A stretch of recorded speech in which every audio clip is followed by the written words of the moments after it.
ಜೇಬಿನಲ್ಲಿ ಫೋನ್ ಇಲ್ಲ, ಜೇಬಿನಲ್ಲಿ ಹೆಚ್ಚು ಹಣ ಇಲ್ಲ, ಮನೆಯಲ್ಲಿ ಎಸಿಗಳಿಲ್ಲ.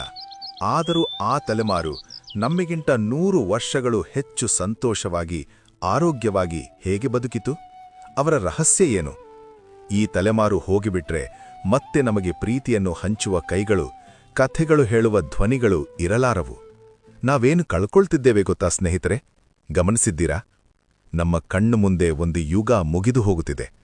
ನಮಗೆ ಜನ್ಮ ನೀಡಿ ಜೀವನವನ್ನು ಕಲಿಸಿದ ಒಂದು ಮಹಾನ್ ತಲೆಮಾರು ಒಂದೊಂದಾಗಿ ನಮಗೆ ಶಾಶ್ವತ ವಿದಾಯ ಹೇಳುತ್ತಾ ಅಂತರ್ಧಾನವಾಗುತ್ತಿದೆ. ಅವರ ಜೊತೆ ಆ ಆತ್ಮೀಯತೆಗಳು, ಆ ಮೌಲ್ಯಗಳು ಕೂಡ ಹೋಗುತ್ತಿವೆಯೇನೋ ಅನ್ನಿಸುತ್ತದೆ.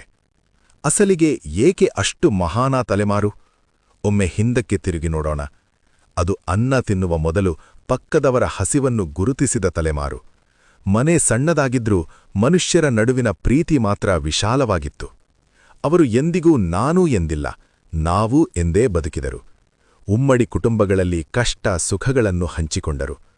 ಆಸ್ತಿಗಿಂತ ಆತ್ಮೀಯತೆಗಳಿಗೆ, ಅನುರಾಗಗಳಿಗೆ ಹೆಚ್ಚಿನ ಪ್ರಾಮುಖ್ಯತೆ ನೀಡಿದ ತಲೆಮಾರು ಅದು.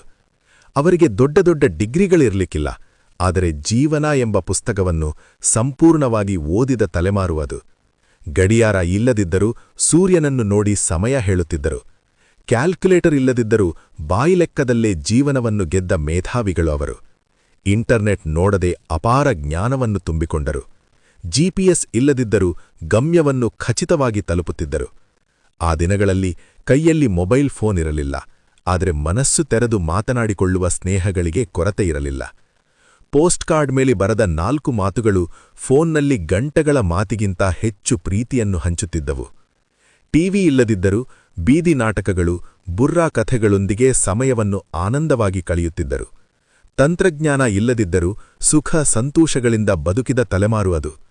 ಎಸಿಗಳು, ಕೂಲರ್ಗಳು ಇಲ್ಲದಿದ್ದರೂ ಹೊರಗಡೆ ಮಂಚ ಹಾಕಿಕೊಂಡು ತಂಪು ಗಾಳಿಯಲ್ಲಿ, ಜಾಬಿಲ್ಲಿ ಅಂದ್ರೆ ಚಂದ್ರ ಬೆಳಕಿನಲ್ಲಿ ಹಾಯಾಗಿ ನಿದ್ರೆ ಮಾಡಿದ ತಲೆಮಾರು ಅದು.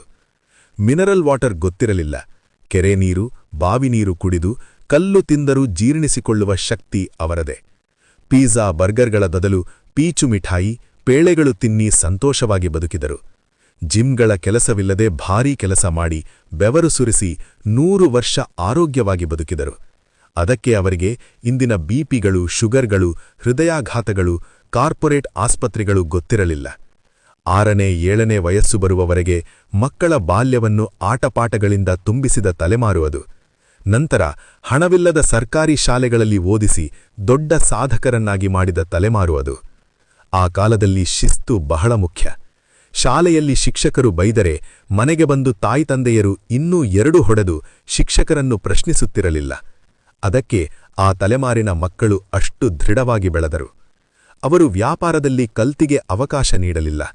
ನೀತಿ ನಿಜಾಯಿತಿಯಿಂದ ಯಾರನ್ನೂ ಮೋಸ ಮಾಡದೆ ಬದುಕಿದರು. ತಮ್ಮ ಕಷ್ಟಗಳನ್ನು ಧೈರ್ಯವಾಗಿ ಎದುರಿಸಿದರು. ತ್ಯಾಗಗಳಿಂದ ಮಕ್ಕಳ ಭವಿಷ್ಯಕ್ಕೆ ಅಡಿಪಾಯ ಹಾಕಿದರು. ಜಾತಿ ಮತಗಳ ಪಾರವಾಗಿ ಎಲ್ಲರನ್ನೂ ಸಹೋದರ ಭಾವದಿಂದ ನೋಡಿದ ದೊಡ್ಡ ಮನಸ್ಸು ಅವರದ್ದು. ಅಂತಹ ಅಮೂಲ್ಯ ಮನುಷ್ಯರು ಇಂದು ಒಂದೊಂದಾಗಿ ನಮ್ಮನ್ನು ಬಿಟ್ಟು ಹೋಗುತ್ತಿದ್ದಾರೆ. ಅವರನ್ನು ಕಳೆದುಕೊಳ್ಳುತ್ತಿದ್ದೇವೆ ಅಂದರೆ ಎಲ್ಲವನ್ನೂ ಕಳೆದುಕೊಂಡಂತೆ ಅನ್ನಿಸುತ್ತದೆ. ಆ ತಲೆಮಾರು ಲ್ಯಾಂಟರ್ನ್ ಬೆಳಕಿನಲ್ಲಿ ನಮ್ಮ ಬದುಕಿಗೆ ಬೆಳಕನ್ನು ತುಂಬಿದರೆ, ಈ ತಲೆಮಾರು ವಿದ್ಯುತ್ ದೀಪಗಳ ಬೆಳಕಿನಲ್ಲಿ ಕತ್ತಲನ್ನು ಹೆಚ್ಚಿಸಿಕೊಂಡಿದೆ. ಹೋಗುತ್ತಿರುವ ಆ ತಲೆಮಾರಿನಿಂದ ನಾವು ಆ ಪ್ರೀತಿ, ಆ ಮೌಲ್ಯಗಳನ್ನು ಕಲಿಯದಿದ್ದರೆ ನಮ್ಮ ಭವಿಷ್ಯ ಅಂಧಕಾರವೇ. ಅವರು ಇರುವವರೆಗೆ ಅವರನ್ನು ಪ್ರೀತಿಯಿಂದ ನೋಡೋಣ. ಅವರು ಕಲಿಸಿದ ದಾರಿಯಲ್ಲಿ ನಡೆಯೋಣ. ಹಳೆಯ ತಲೆಮಾರಿನನ್ನು ಗೌರವಿಸಿ. Respect the older generation.